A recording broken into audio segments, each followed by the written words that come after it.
Abre tu Biblia, por favor, en 2 de Timoteo, capítulo 4. Nosotros enseñamos la palabra de Dios de una manera peculiar aquí en Semilla. Y el día de hoy queremos contestar la pregunta de por qué enseñamos la palabra de Dios de esa manera.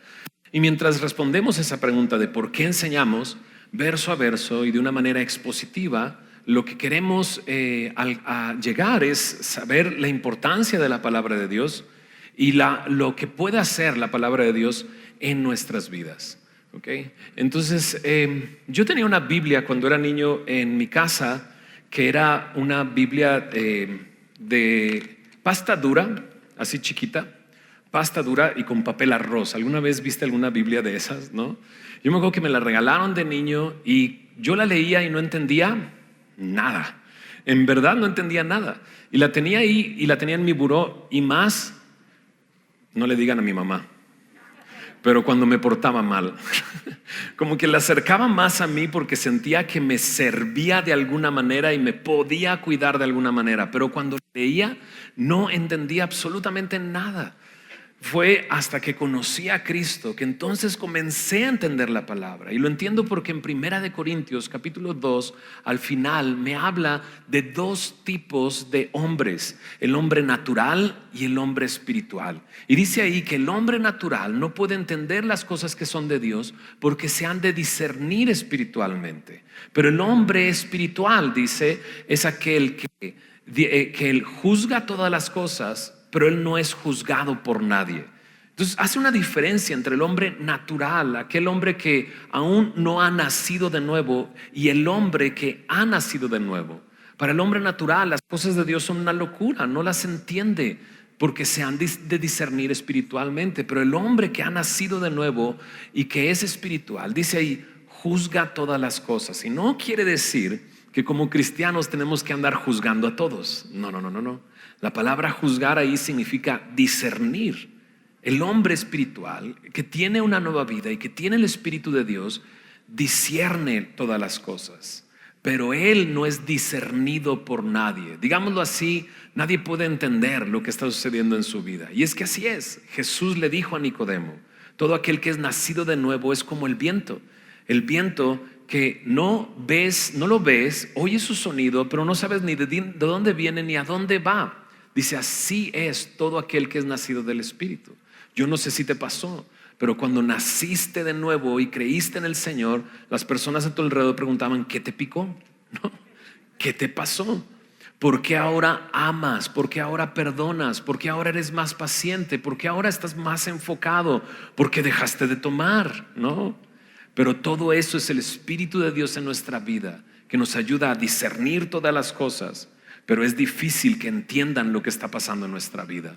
Sabes, el viento no se puede ver, pero se puede ver el efecto que tiene el viento cuando golpea a otras cosas, a otros objetos. Entonces, si vemos una bolsa flotando de un lado hacia otro, entonces decimos, pues el viento va para allá, hacia donde se dirige la bolsa. Así nosotros somos movidos por el Espíritu Santo. Y no podemos ver el Espíritu, pero vamos y servimos y amamos y nos preocupan cosas que antes de ninguna manera nos preocupaban. Y creo que todo tiene que ver con la palabra de Dios. Abriste tu Biblia en 2 de Corintios capítulo 4. Déjame leer los primeros dos versículos. ¿Mateo? Timoteo. Pues 2 de Timoteo capítulo 2 versículo 4. Voy a leer los primeros dos versículos y después de leerlos vamos a orar. Dice así: te encarezco delante de Dios y del Señor Jesucristo, que juzgará a los vivos y a los muertos en su manifestación y en su reino, que prediques la palabra, que instes a tiempo y fuera de tiempo, redarguye, reprende, exhorta con toda paciencia y doctrina. ¿Oramos? Sí. Señor, gracias por tu palabra y gracias por permitirnos estar aquí juntos, Señor, aprendiendo, Señor, de lo que tú tienes para nosotros por medio de tu palabra, Señor. Danos un buen tiempo, Señor, meditando en tu palabra, conociéndote más y conociendo sobre todo el llamado que nos has hecho como iglesia a enseñar tu palabra, Señor. Ponemos este tiempo en tus manos, en el nombre de Jesús. Amén. Esta carta se llama 2 de Timoteo y es una carta, está escrita por Pablo a un hombre llamado Timoteo. La pregunta es, ¿Quién es Pablo? Bueno, Pablo era conocido antes como con el nombre de Saulo, Saulo de Tarso. Y hubo un momento en que por celo de Dios, porque era un hombre religioso judío, comenzó a perseguir a la iglesia y comenzó a asolar a la iglesia, a perseguir a los hermanos y a llevarlos a la cárcel. Él en un momento decide tomar cartas de las personas importantes dentro de su religión que le dieran poder para ir por las personas, apresarlas y traerlas de regreso a Jerusalén. Y él va camino a Damasco, lo que el día de hoy es Siria. Y él va camino allá y tiene un encuentro con Dios. Al mediodía, una luz resplandece muy fuerte en el cielo y lo tira del caballo. Él va en su caballo, lo tira del caballo y escucha una voz que dice: Saulo, Saulo, ¿por qué me persigues?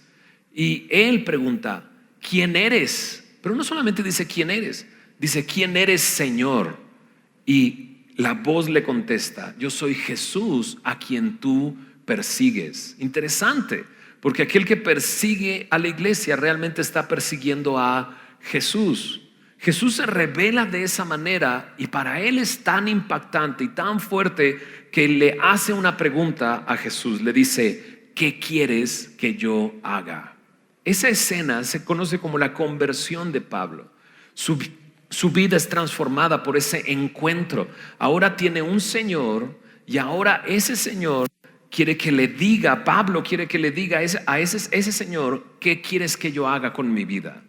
Y Dios lo llama para predicar el evangelio, anunciar las buenas nuevas. Y comienza su caminar con Cristo predicando el evangelio. Este hombre, Pablo, ¿no?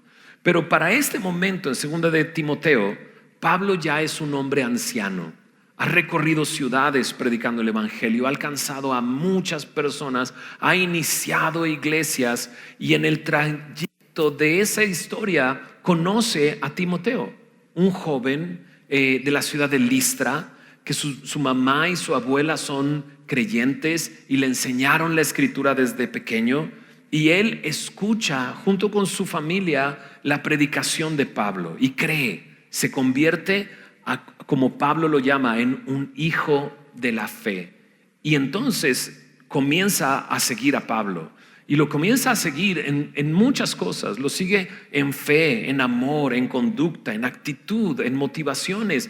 Pero también lo sigue en persecuciones y en problemas y en dificultades. En todos esos momentos Timoteo acompañó a Pablo. Para este momento en que está escribiendo, Timoteo ya es pastor y está en una iglesia que se llama Éfeso. Y Pablo le escribe la primera carta para que sepa cómo conducirse, y le escribe esta segunda carta como la última carta que le escribe a Timoteo.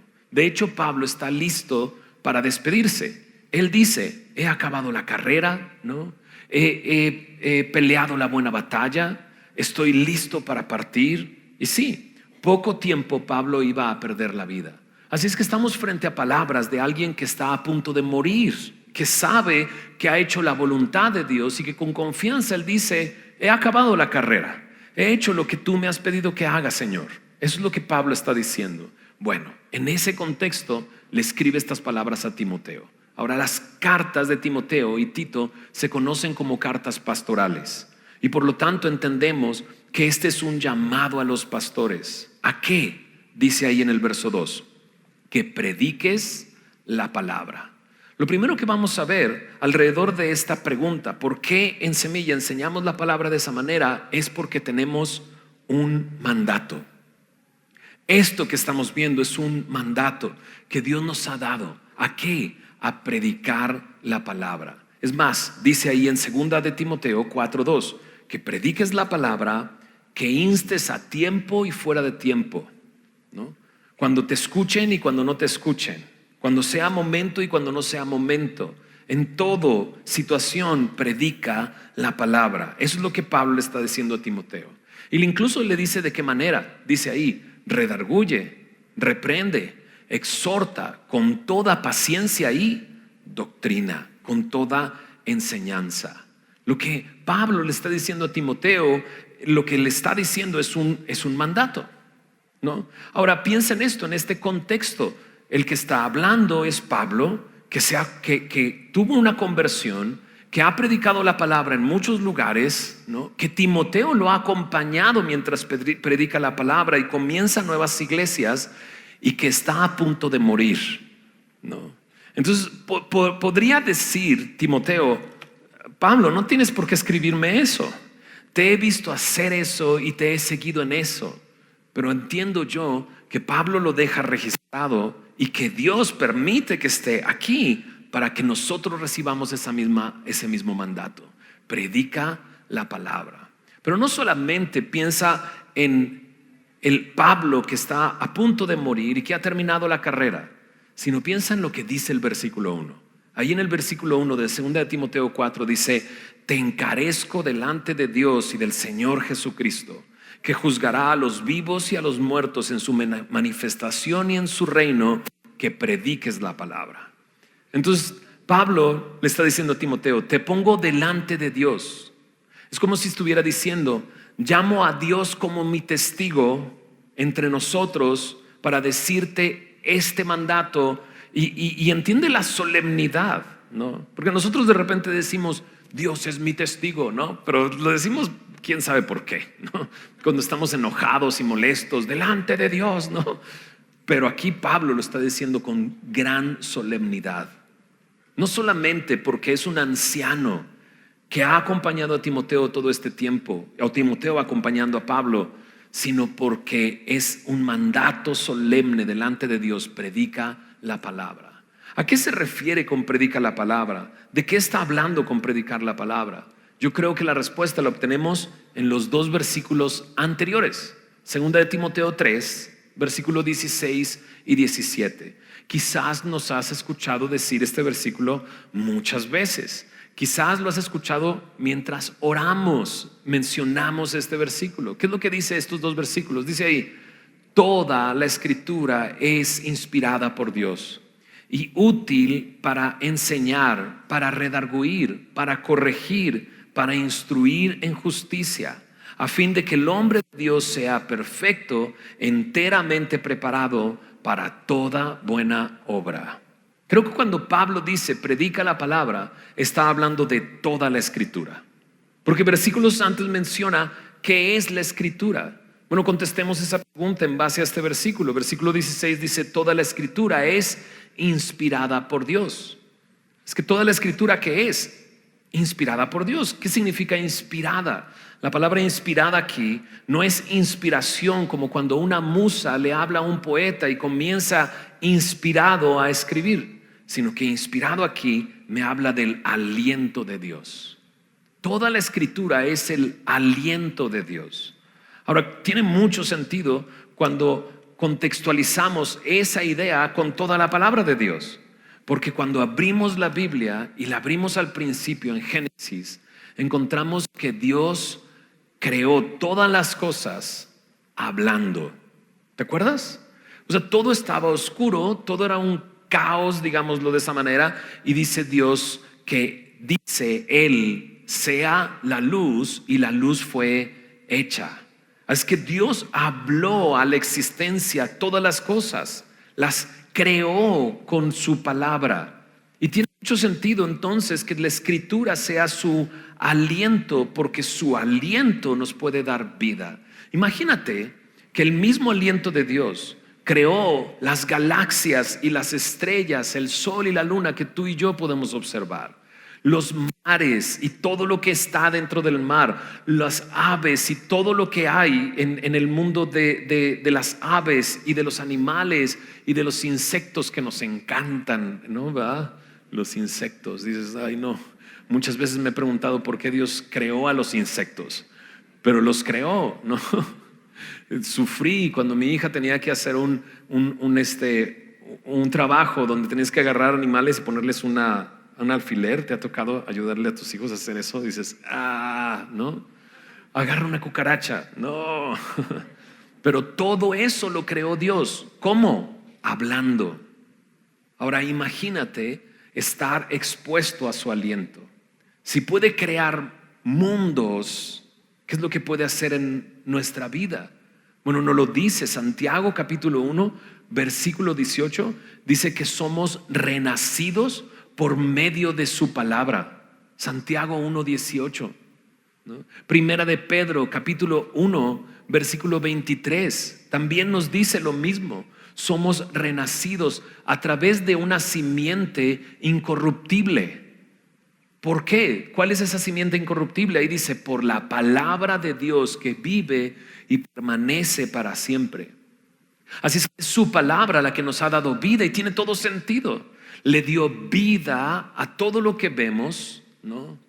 Interesante, cuando creó al hombre, dice que lo moldeó con sus manos, tomó barro, lo formó y entonces sopló en su nariz aliento de vida. Y el hombre fue un ser viviente. Así nosotros pasamos de muerte a vida por medio de su palabra. Así es que tenemos un mandato: predica la palabra. Y sabiendo que la palabra de Dios puede hacer esto, ¿cómo no hacerlo?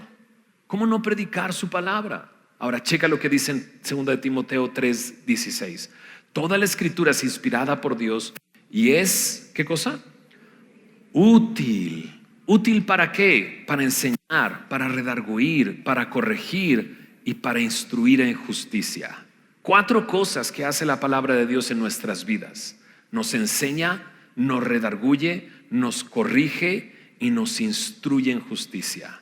Recuerdo a mi pastor cómo decía que estas 4 cosas se le asemejan a una inyección. ¿A alguien le gustan las inyecciones? Nadie levantó la mano. ¿Te gustan las inyecciones? Dices, es que me curan luego, ¿verdad? Es que llegas con una infección y el doctor te dice, te pongo una inyección y no, deme pastillas. Yo tengo 5 días, no hay ningún problema. Las inyecciones no nos gustan. Es curioso, hace algunos años yo estudié medicina, hace algunos años atrás, no terminé la carrera, pero pues sé poner inyecciones. Yo soy el que pone las inyecciones en mi casa, ¿no? Y un día yo quería enseñarle a mis hijas, ¿no? Acerca de las inyecciones y cómo no tenían por qué preocuparse. O sea, el día que te toque inyección vas a ver que no te va a doler. Entonces me enfermé y me mandaron inyecciones. Y dije, esta es una buena oportunidad para enseñarles pues, que no duele, ¿no? Y entonces, ¿a quién se le ocurre, verdad? Dije, vengan, y las metí al cuarto, ¿no? Y entonces dije, me voy a poner una inyección para que vean que no pasa nada, ¿no? Ok, sí, ¿no? Y entonces ya y meto la aguja, ¿no? Y ellas gritan, y yo grito, y yo me espanto, y ellas se espantan, y ya fue un desastre. Mi idea de enseñarles que era todo tranquilo no sucedió, ¿no? Cuando te ponen una inyección, hay 4 pasos, dice mi pastor, ¿no? Dice, el primer paso es que te ponen alcohol. Y con ese paso nadie se queja. ¿Estás de acuerdo? Dices, no, tú síguele, no pasa nada, ¿no? El segundo paso es meter la aguja. Y eso duele. Y más cuando te toca una persona que tiene la mano pesada. Dices, oh, hijo, mano, ¿no? Y el siguiente paso en la inyección es pues meter la medicina. Y cuando es una vitamina así espesa, dices, ah, ¿no? Y el último paso es pues sobarte otra vez con el algodoncito. Te dices, tú síguele ahí. Bueno, imagínate esto. Así es lo que hace la palabra de Dios en nuestras vidas. Nos enseña. Y sabes, con ese paso nadie tiene problema. Aprender, va, yo sin duda, si hay algo que me enseñe, va, que me enseñe. Pero redarguir, dices, no entiendo la palabra, así es que no me importa. No. Redarguir significa, ¿no?, mostrarte en qué estás equivocado. Y eso no nos gusta y duele cuando alguien te hace ver que estás equivocado. El siguiente paso es corregir. Estos 2 es cuando entra la aguja y cuando metes la medicina. Porque corregir, ¿a quién le gusta que le corrijan? ¿No? Y por último dice, para instruir en justicia. Y esto es bueno, ¿verdad? Qué padre que la palabra de Dios puede darnos instrucciones. La palabra de Dios es inspirada y es útil para enseñarnos, para redarguirnos y corregirnos aun cuando duele y para instruirnos en justicia. Pero tiene una finalidad, dice ahí mismo en el versículo 17, a fin de que el hombre de Dios, la mujer de Dios sea perfecta. La palabra perfecta aquí me habla de ser completo, que no le falta nada. Estoy completo, dice, enteramente, ¿qué dice? Preparado para toda buena obra.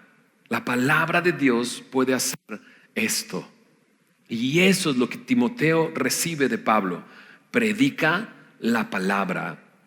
Ahora piensa cuántas veces viene esa semilla de mostaza, ¿no? Si regularmente vienes solamente los domingos, estás recibiendo la palabra de Dios, que es el aliento de Dios, y que tiene el poder para hacer estas cosas. 1 hora, si nos tardamos, ¿verdad? A veces 45 minutos, a veces 50 minutos, ¿no? En toda una semana solamente. ¿Cuántas semanas hay en el año? 52 semanas. Eso quiere decir que si solamente vienes los domingos a escuchar la palabra de Dios, estás expuesto a la palabra de Dios 52 horas de todo un año. Y digo, no sé si hay algún matemático por acá que pueda hacer la conversión de qué porcentaje de tiempo es eso en un año, pero yo, sin ser matemático, sé que no es nada, que es insignificante, es muy poco tiempo, es realmente muy poco tiempo, ¿no?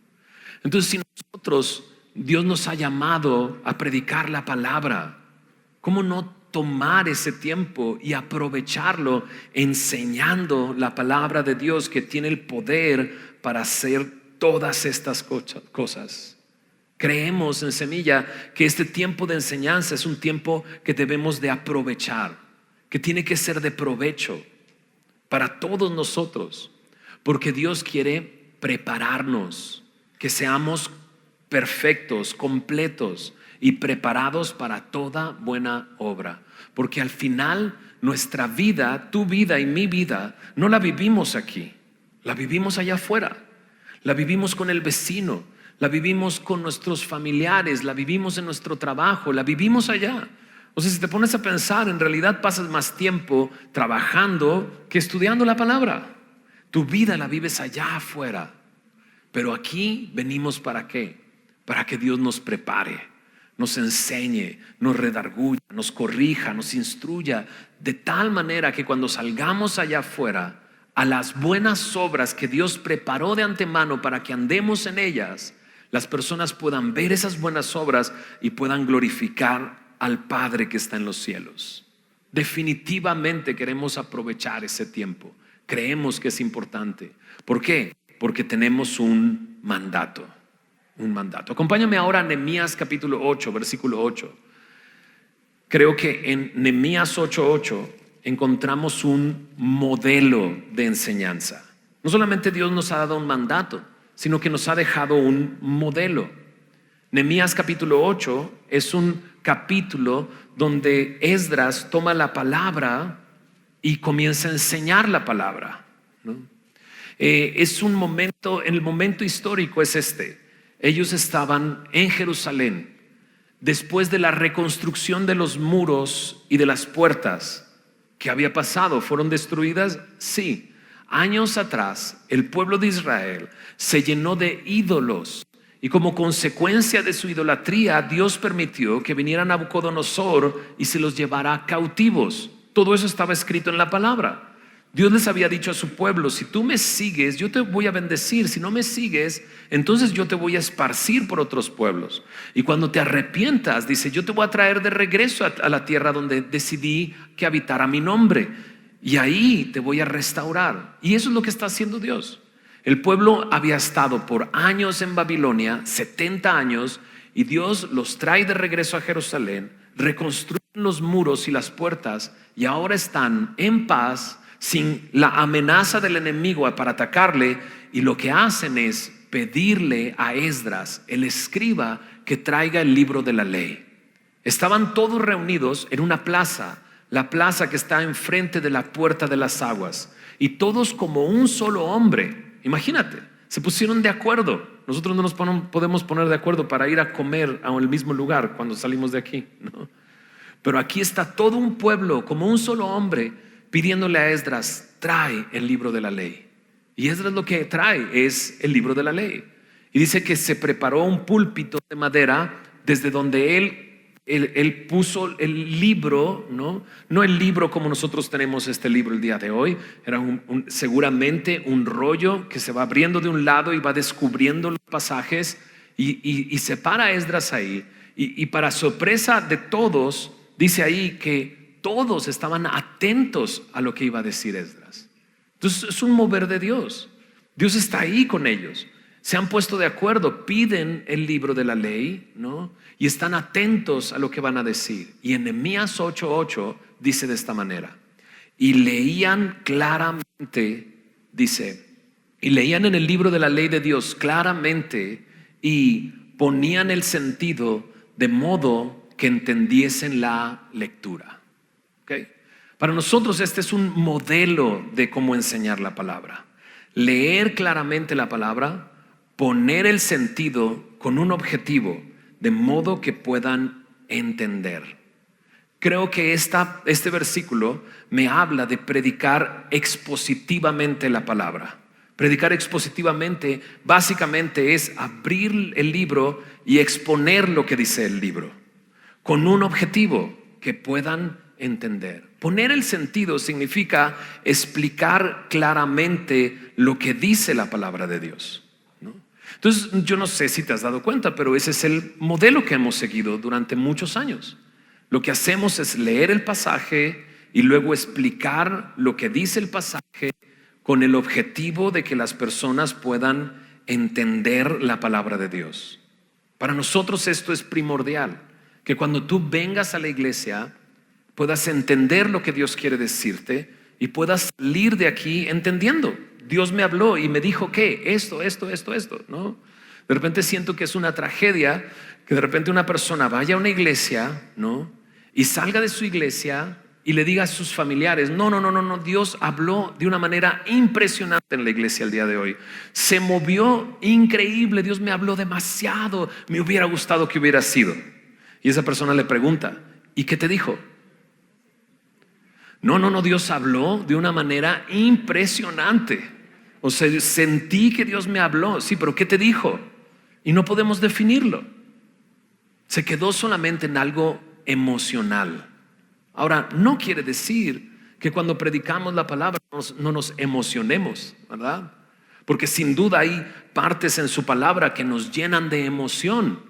Pero el objetivo es que las personas puedan entender la palabra.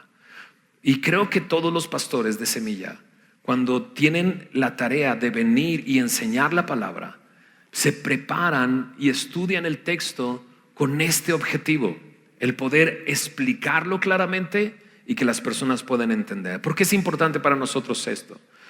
Me acuerdo cómo llegaron con Jesús y le preguntaron: ¿cuál es el primer y más grande mandamiento? Y dice él: Jehová uno es, amarás a tu Dios con todo tu corazón, con toda tu alma y con toda tu mente. Y creo que Dios quiere que utilicemos nuestra mente y que podamos entender. El entender sucede en nuestra mente. Ahí es donde sucede. La planeación, las ideas y el razonamiento suceden en nuestra mente. Y creo que en Semilla buscamos eso.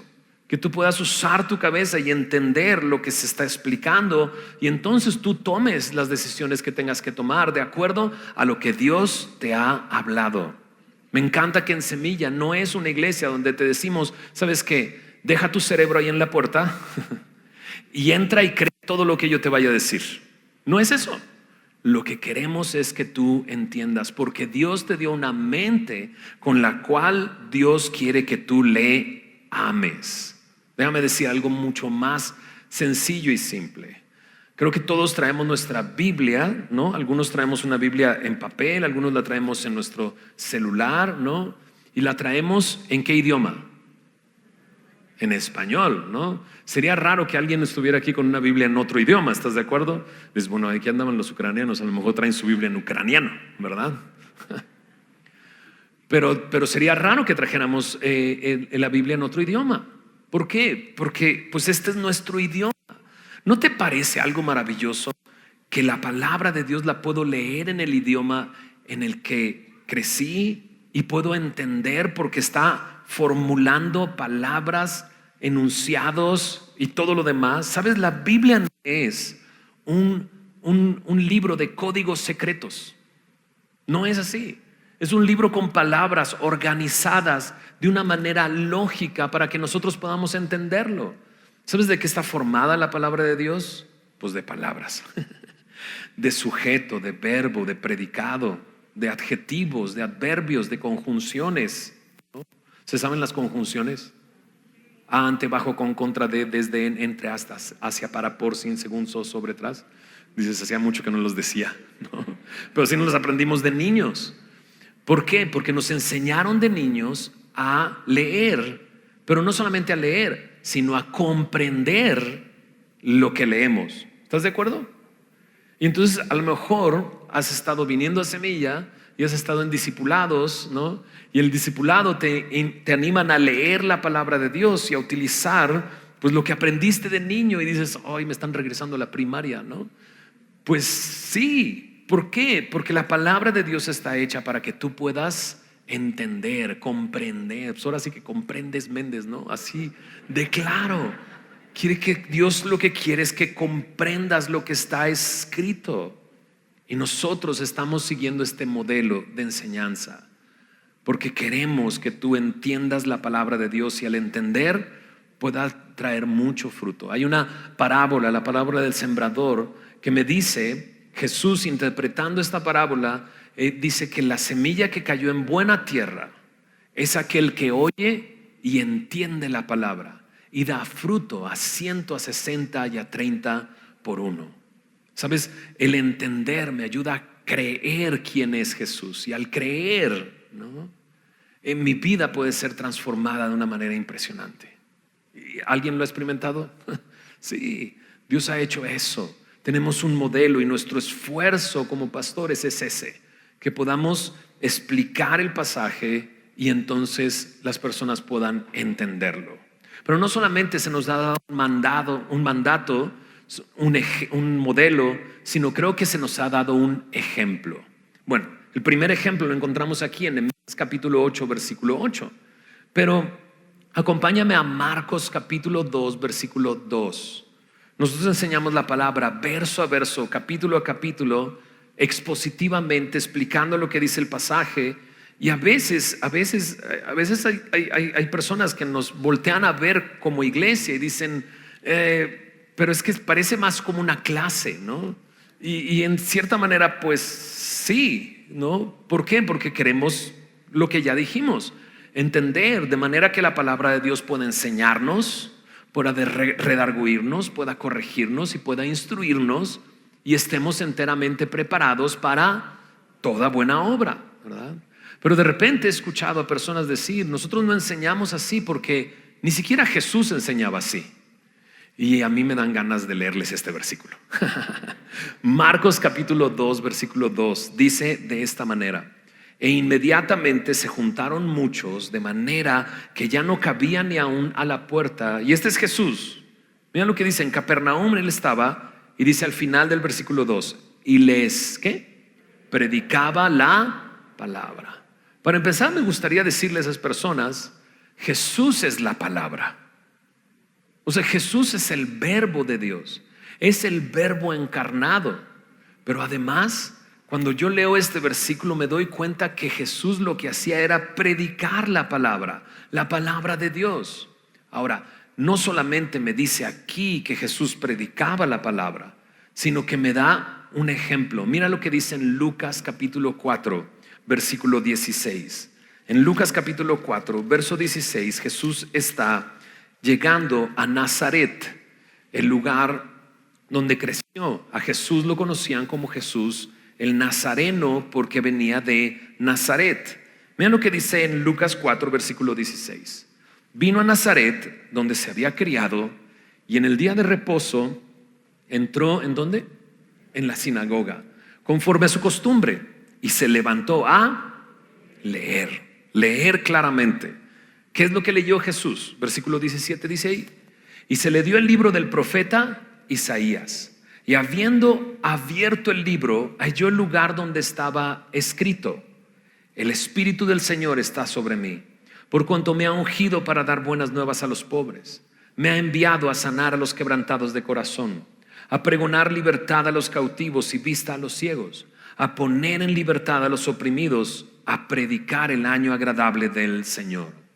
Jesús lo que leyó está en Isaías capítulo 61, versículo 1 y 2. Quizás en tu Biblia, ahí de papel, aparece ese pequeño versículo al final, ¿no? Isaías 61, versículo 1 y 2. Jesús se levantó a leer ese texto, lo leyó, y mira lo que sucede en el verso 20. Y enrollando el libro, lo dio al ministro y se sentó. Y los ojos de todos en la sinagoga estaban fijos en él. Yo cuando leía este pasaje, yo decía, qué extraño, ¿no? O sea, ¿te imaginas que de repente lee y de repente se baja y se sienta ahí entre la gente, ¿no? Entonces yo lo que me imaginaba es que Jesús se sienta entre la gente y todos están así como volteando a verlo así de, ¿qué pasó, no? Pero no es así. Por el contexto y la forma en que se enseñaba en esa época, había una sola silla donde se sentaba el maestro y el resto de las personas estaban de pie. Próxima semana vamos a quitar todas las sillas. No, no es cierto. Pero así se enseñaba. Cuando aquí dice que Jesús se sentó, no es que Él fue y se sentó entre la gente, sino que Él se sentó en lo que se le llamaba la cátedra de Moisés. Y desde ese lugar sucedía el sermón, lo que se enseñaba. Entonces Jesús lo que hizo fue leer y después enseñó. Mira lo que dice ahí en el versículo 21.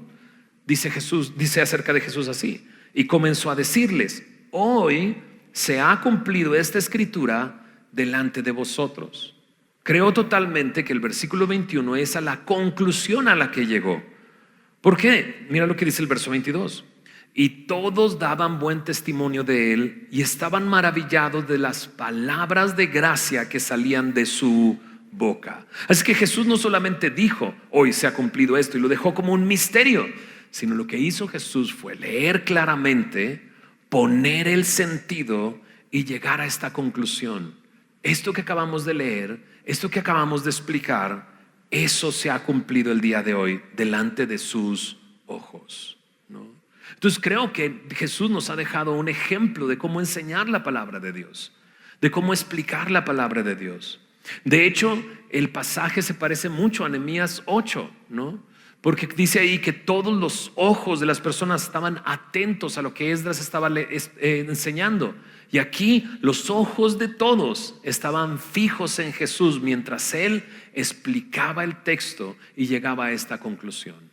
Por cierto, como paréntesis, Jesús puede hacer todo esto.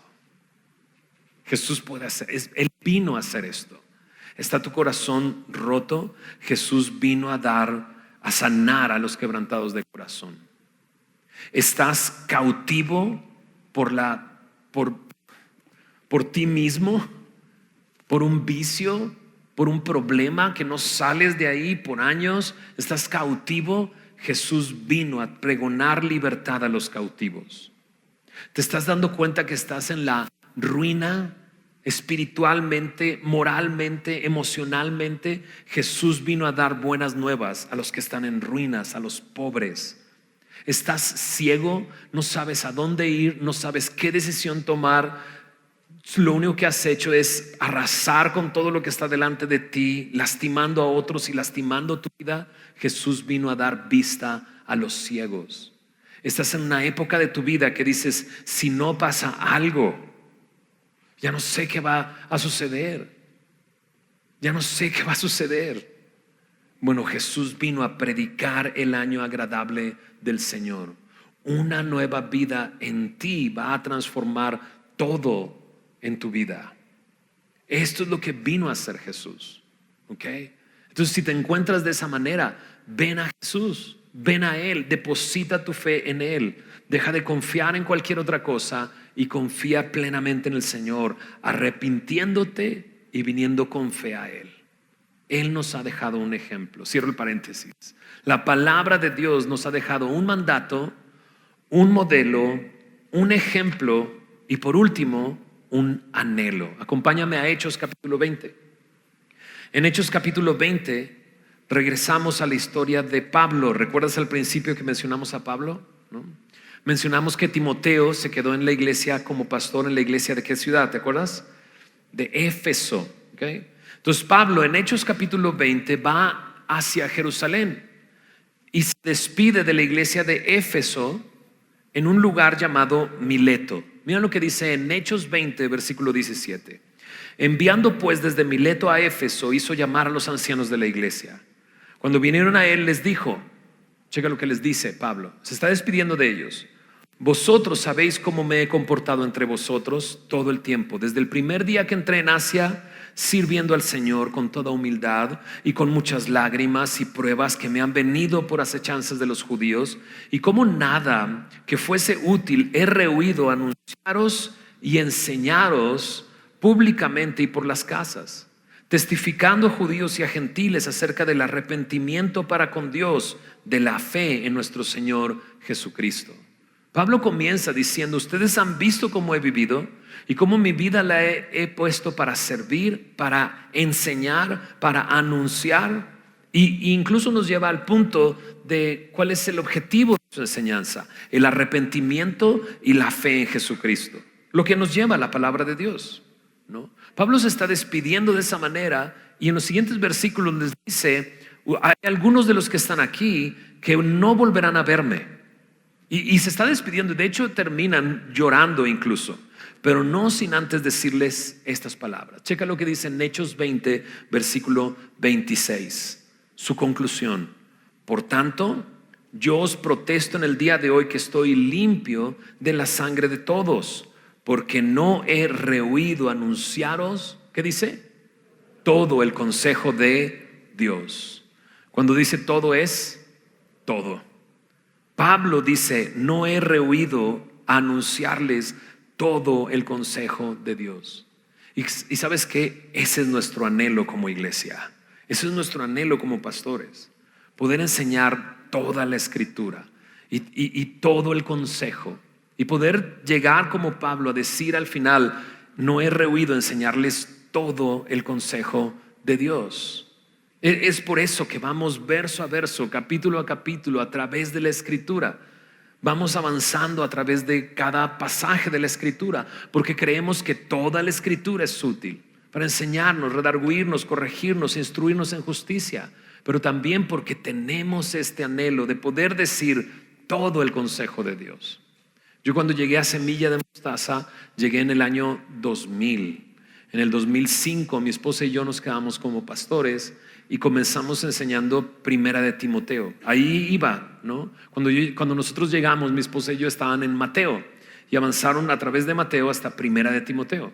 Y entonces en el 2005 comenzamos enseñando Primera de Timoteo y avanzamos por todo el Nuevo Testamento hasta llegar a Apocalipsis.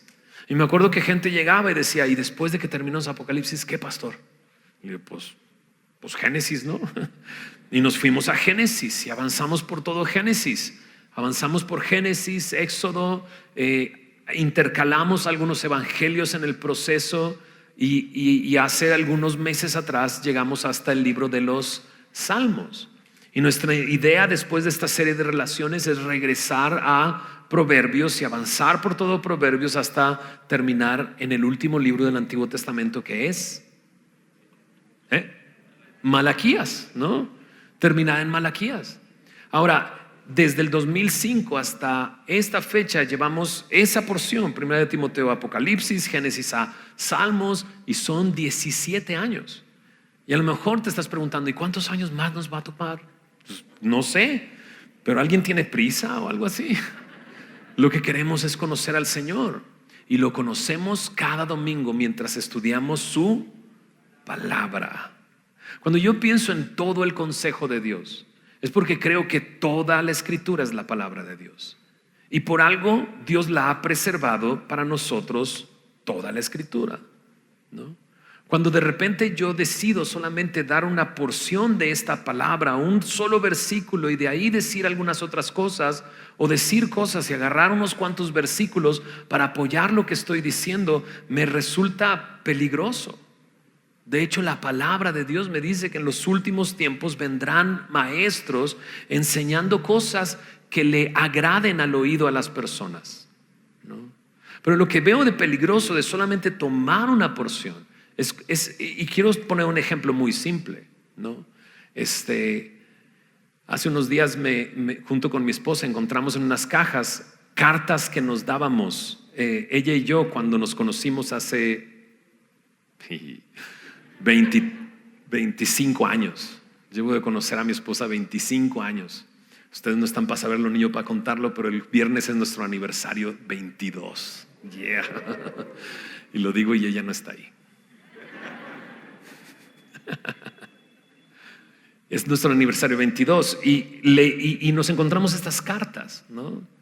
Cuando uno escribe una carta, ¿estás de acuerdo que tú quieres que la lean completa? ¿Te imaginas que tú mandas una carta y de repente la persona a la que le mandas solamente lee 2 líneas y concluye lo que tú le estás tratando de decir con solamente 2 líneas? ¿Sería correcto? No. Necesito leer toda la carta para saber qué es lo que dice y poder conocer a esa persona. Bueno, la palabra de Dios es como una carta y tenemos que ir de pasta a pasta para conocer quién es Dios. Sería no utilizarla bien, el solamente tomar un pedacito y solamente con ese pedacito creer que puedo conocer a Dios. ¿Se entiende lo que estoy diciendo? Otra imagen que me vino es esta. Nuestra vida está llena de momentos. Cada uno de nosotros tiene una historia. Pero me imagino que de repente estás en un centro comercial, ¿no? Y estás bajando de un piso a otro y se abren las puertas del elevador mientras tú estás en una situación. Y una persona afuera te ve, se abren las puertas, ve lo que estás haciendo y se cierra. Y concluye quién eres solamente con esa única imagen. ¿Te imaginas que te estés sacando los mocos? No. ¿Te imaginas que en ese momento volteaste a ver a tu hijo y le dijiste, ya, ¿qué van a concluir de ti? ¿Que eres un cochino? ¿O que eres un regañón? ¿O que eres qué? ¿No? O a lo mejor se abre y lo único que hace es sonreír y se cierra. Y concluyen que eres la persona más alegre del mundo y que tu vida solamente es alegría. ¿Será cierto? No. Creemos y tenemos este anhelo de enseñar toda la palabra, porque creemos que estudiando toda la palabra vamos a conocer quién es Él y estaremos preparados, enteramente preparados para toda buena obra. ¿No se te hace maravilloso eso? Conocer a nuestro Dios a través de su palabra, que nos haya dejado su palabra de una manera en que podamos entenderla para conocerle. Nuestra fe es fortalecida y vamos madurando conforme le conocemos y conocemos todos los aspectos de Dios. Si has estado por aquí un buen rato, te has dado cuenta que no nos saltamos ninguna parte, y aún hemos pasado por momentos y capítulos que dices, no, ¿esto para qué? Pero pasamos por ahí porque creemos que esa porción es útil para nosotros. ¿Por qué? Porque la palabra de Dios dice eso de sí misma. Es útil para enseñarnos, para redarguirnos, para corregirnos, para instruirnos en justicia. Esa es la importancia que le hemos dado a la palabra de Dios aquí en Semilla de Mostaza. Sé que muchos de los que estamos aquí hemos llegado en los últimos meses, ¿no? En los últimos años. Algunos de ustedes me han comentado y me han dicho, es que comencé a seguirlos durante la pandemia, me gustó mucho la enseñanza. Yo quería compartir el día de hoy el porqué de lo que hacemos y por qué enseñamos la palabra de esa manera. Ayúdenos a orar. Oren por nosotros. ¿Sí sabías que nosotros necesitamos sus oraciones? Sí, va. Necesitamos sus oraciones para que Dios nos fortalezca, para seguir haciendo lo que Dios nos ha llamado a hacer, que es predicar la palabra. ¿Oramos? Señor, gracias por tu palabra, Señor. Gracias por permitirnos meditar en este tema, Señor. Y, Señor, mencionamos que solamente estamos 1 hora aquí, Señor, pero cada uno de nosotros traemos nuestra Biblia en la mano, nuestra Biblia en el teléfono, y vamos a casa, Señor. Danos hambre y sed de conectarnos contigo por medio de tu palabra, de meditar en ella, de conocerla, de conocerte a ti a través de tu palabra, Señor. Danos esa hambre y esa sed de conocerte cada día más, Señor. Porque, Señor, tú quieres revelarte en nuestras vidas, Señor. Tú quieres hablarnos de una manera personal. a cada uno de nosotros, Señor. Gracias, Señor, por tu obra en nosotros, Señor. Y gracias porque hoy pudimos leer lo que tú eres capaz de hacer. Tú puedes sanar el corazón. Tú puedes traer libertad, Señor. Tú puedes traer vista a los ciegos. Tú puedes cambiar nuestra historia y adentrarnos a una nueva etapa en nuestras vidas, el año agradable del Señor en nosotros. Señor, haz tu obra en cada uno de nosotros mientras meditamos en tu palabra, Señor, y te conocemos en casa y aquí en tu iglesia. Señor, sigue fortaleciéndonos para hacerlo, Señor, porque hemos recibido un mandato, Señor. Nos has dejado un modelo, nos has dado un ejemplo, Señor, y sin duda tenemos el anhelo, Señor, de enseñar todo tu consejo, Señor. Gracias, Señor, por este tiempo. En el nombre de Jesús. Amén.